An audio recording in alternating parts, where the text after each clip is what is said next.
একে থামানো যায় না, একে থামানো যায় না। এ বিকলাঙ্গ, একে যত মিডিয়াতে আনবে বিএনপিকে তত নিচে নামানো হবে।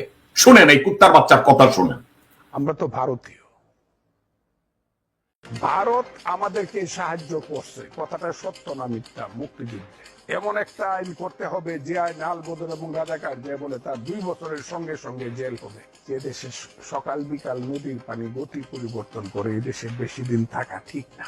আকাশবাণী, কলকাতা। এই কুত্তার বাচ্চা কি বাংলাদেশের রাজনীতি করার অধিকার আছে? তারেক রহমান সাহেব, একে আপনার দলে রাখা কতটা লজিক্যাল? তারেক রহমান সাহেব, কতটা লজিক্যাল? প্রতিটা দিন এই হুবড়ি, এই গাবুর মুখ খুলে আর আপনার দলের লায়াবিলিটি আরো বেড়ে যায়। দর্শকবৃন্দ, এই কুত্তার বাচ্চা যখন বলে আমরা সবাই ভারতীয়, শুয়ারের বাচ্চা তুই ভারতীয়, আমি বাংলাদেশী। শুয়ারের বাচ্চা তুই ভারতে গিয়ে মর, আমি বাংলাদেশী। ভারত আমার ভালো সাহায্য দিয়েছে, ভারত পাকিস্তানকে ভাগ করেছে।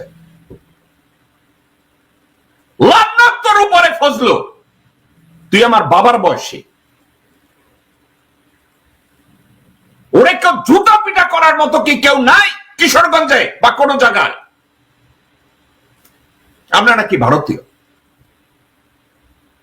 আর ওর রাজাকার আল বদর, এই দুইটা শব্দ ছাড়া এই শুয়ারের বাচ্চার মুখে আর কি কোনো শব্দ আছে?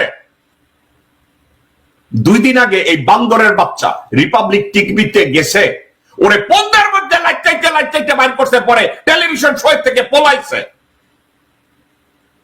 আর এখন বলে আমরা ভারতীয়।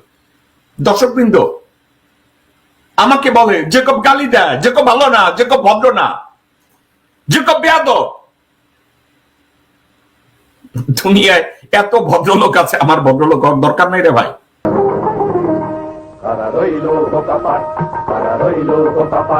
ভেঙে ফেল রেল পাট রক্ত জমাট শিকল পুজোর ভাষণ বেদি। ওরে ও তরুণ নিশান, ওরে ও তরুণ নিশান, বাজা তোর গলায় বিশাল ধ্বংস নিশান, প্রাচীর প্রাচীর ভেদি।